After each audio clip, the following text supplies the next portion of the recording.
Yo, what up? It's AaroniMoses, and this video is about transmutation. It's about magic. I'm gonna cover a couple topics. I'm not trying to go for too long, but today I did a meditation. Actually, it was yesterday. It was yesterday. I was meditating on the Egyptian symbol for Thoth, and I slipped into a very light trance, and Thoth taught me how to fly. Now, I'm going to cover a lot. I'm going to try to cover as much as possible without going too deep. But pretty much, this is what I did. I have the symbol for Thoth on my wall right there. I meditated on it. It started to glow. I went into a trance. I stepped out onto a staircase. The sky was yellow and the rail was yellow.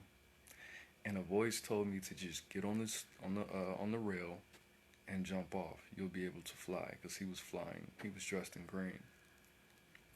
And I jumped off, and right before I hit the ground, I popped back up onto the staircase, and I was like, "Bro, what happened?" "What's up, Gabe? What's up, Fifi?" And he grabbed my hand and proceeded to fly. And he said, "Look, this is all you have to do.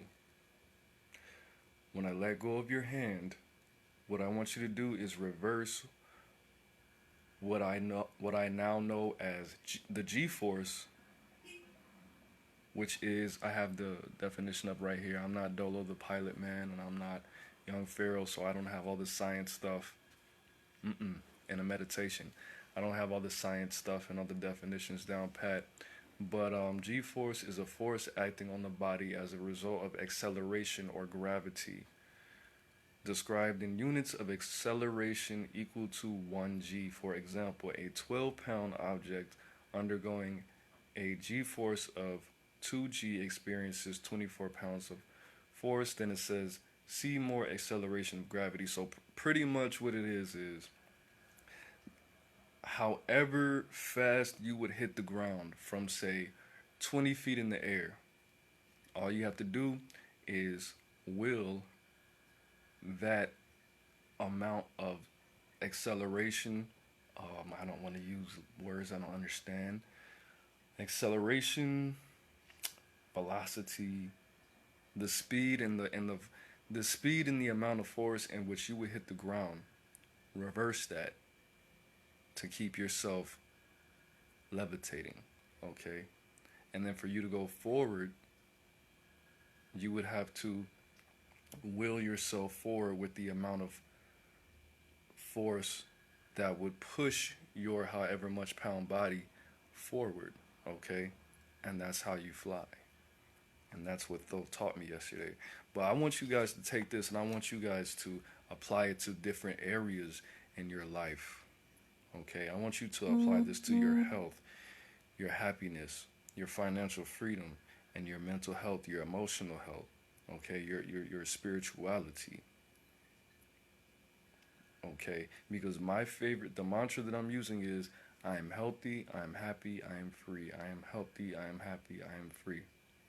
Okay, so of course I'm going to apply that to what I'm doing. Now,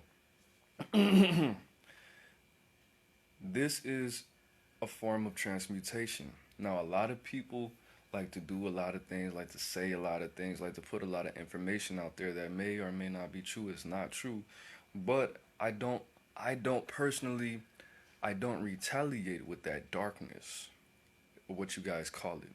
I don't make it my job to make someone's life worse on this planet, or to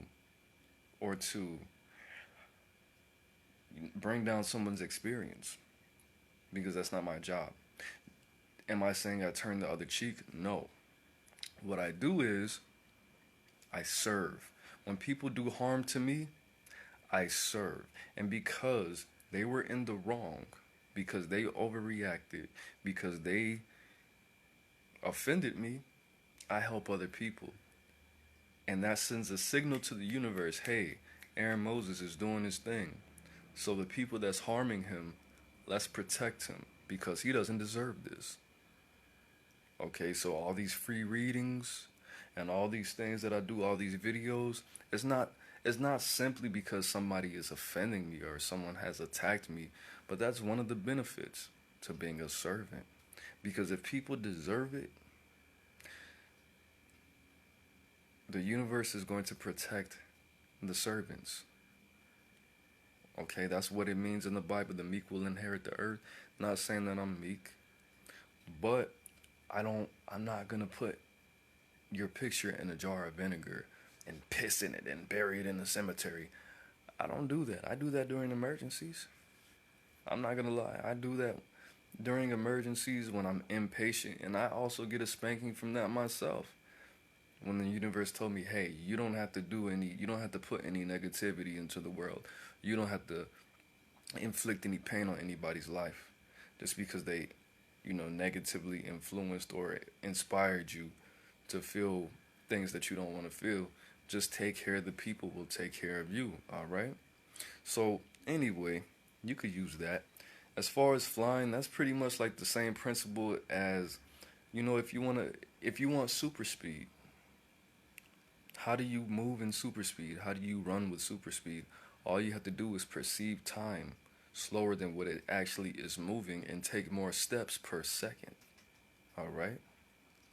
That's all you have to do. You have to condition your body, of course, first.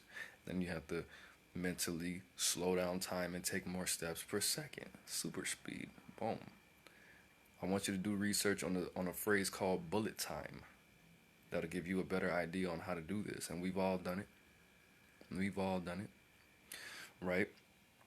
So, before I go any deeper, I just want to tell you that this is something that, of course, everybody's experienced bullet time.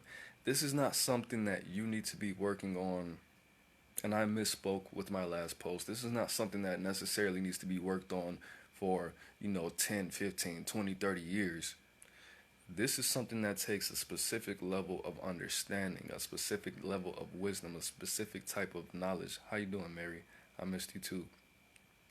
A specific level of belief, faith, science.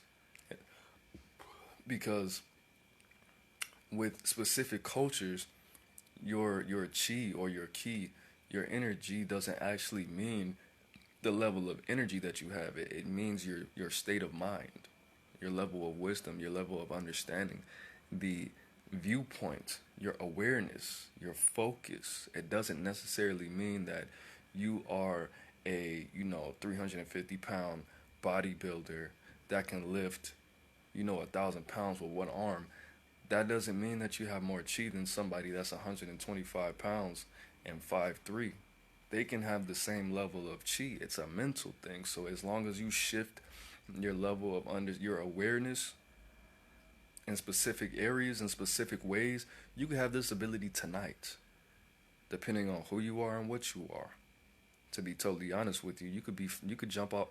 I'm not even going that far, but because I don't know legally what I can and can't say, but that part. So how do you apply this to your health, right? The level of health that you want to have, however much, is pretty much about investment. However much time and experience. Now, this is your health, your physical body. If you're obese due to your genetics, however much you're willing to put into altering your genetics or awakening certain genetics. Thoth, yes, he translates into several pantheons, but yes, that is his Egyptian name. Tahuti in the Orisha, he has several names. Okay, but however much of this G-force that you're willing to transmute in order to point towards your genetic makeup to alter, the disease of obesity, in order for that genetic mutation to no longer be a mutation and for you to be at a healthy weight, to have a healthy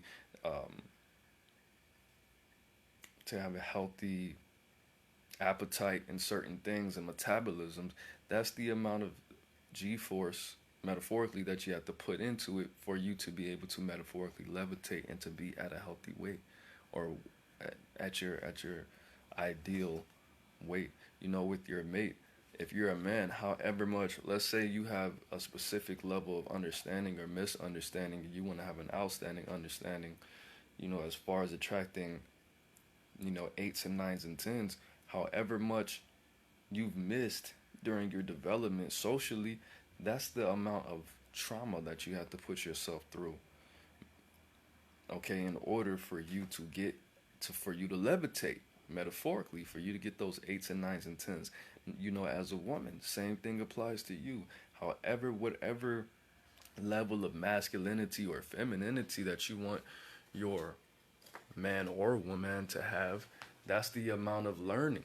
Because I don't feel that women have to be traumatized as much as men in order to, you know, attract a mate. I just think women pretty much need to shift, or typically need to shift their level of understanding and knowledge when it comes to what they want, how they want it in their mate.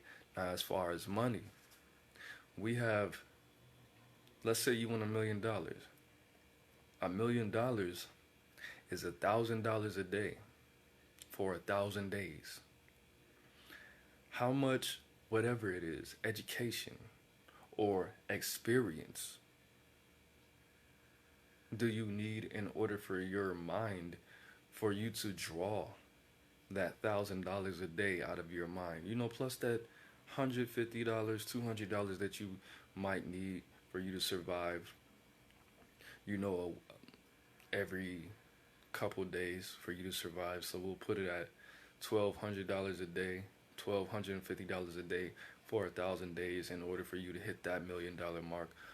How much G-force are you willing to transmute in order for you to levitate in that financial realm?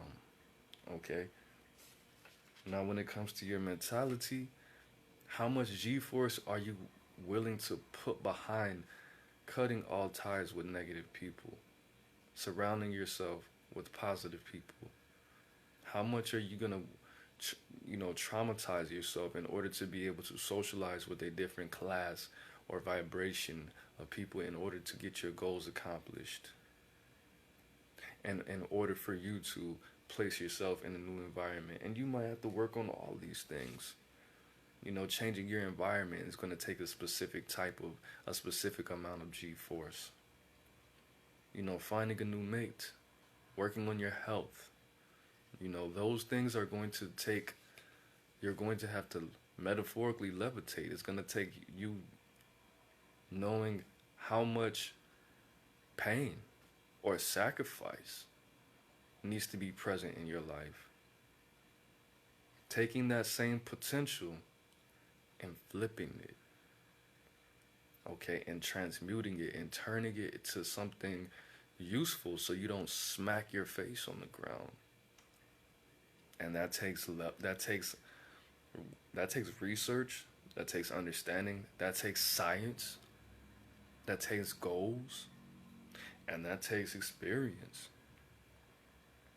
When I jumped off this rail in my meditation, and I'm pretty sure it was some kind of mental project. It was a trance, but I know I was not in my body because I felt it in my gut when I jumped off this rail. I felt that I was falling, and I saw the grass coming this close to my face until Thoth snapped me up, and he was like, "Bro, you were about to, no."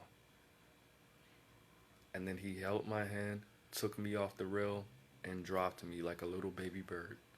And then he explained to me when I was levitating, "Bro, you have to breathe. Willpower, belief, faith, science, breathing." Because the more I held my breath, my body started to twitch, and I started to fall. So you have to breathe. You have to let that energy circulate. So it's not all about just, you have to maintain your cool. You have to know what you're doing, but you have to maintain your cool. You have to be able to cope. Because that was the G-force working through me, and it was coming from my feet to my lungs, out of my mouth. And that's how I was able to stay afloat. I didn't fly very far, but I at least got the levitation part right. And the next time I did that meditation, I was good. But I just wanted to give you guys that. Um, I pretty much touched on everything. So I don't know how long this video was. I was gonna do some readings, but I just wanted to give you a quick little piece. This is gonna be a long work week because I have my show on the 26th, and I want you guys to, when I send that link out, I need you guys to make some noise for me. I need you guys to comment, oh my God, Aaron Moses was the best. I think he should win the cash prize and get the free beats and get the 72-hour consultation with the manager because I think he was the best. But I hope you got a lot from this. I hope you took it, and I hope you're able to use this information and apply it to your life, whether it be your relationships with your family, whether it be, looking for a new job, or manifesting a new car, whatever you have going on. And like I said, I broke it down: health, happiness, relationships, money, and your mentality, the mental health. So pretty much I need you to pick through this, and I need you to peep the metaphors. I need you to get it, and that's how you fly. That's how you fly physically with your physical body, using the mind. And it doesn't involve the Merkaba like everybody always tells me you need to have the Merkaba to fly. It doesn't involve the Merkaba. It's simple science. I mean, from what I understand, and willpower, faith, belief. Pretty much, it's magic. It's magic on your reality. It's programming the forces of nature in order for you to get what you want, which is the definition of magic. Taking the laws of the universe, the laws of nature, and making them work for you instead of you being the effect. You are the cause. Okay. So I want you to take this. I want you to apply this. I want you to share this video if you got anything out of it. If you feel like anybody needs to know this, anybody needs to hear this, anybody would be interested in this type of message and this style of alchemy, I want you to tag your best friend. I want you to share this to a group. I want you to share this to a page. And I want you to enjoy the rest of your night or day wherever you are, all right? Oh, yeah, check out my YouTube. Check out my YouTube. It's on my profile and like my AaroniMoses page. But that's it, guys. Life is in the breath. Breathing in. Peace.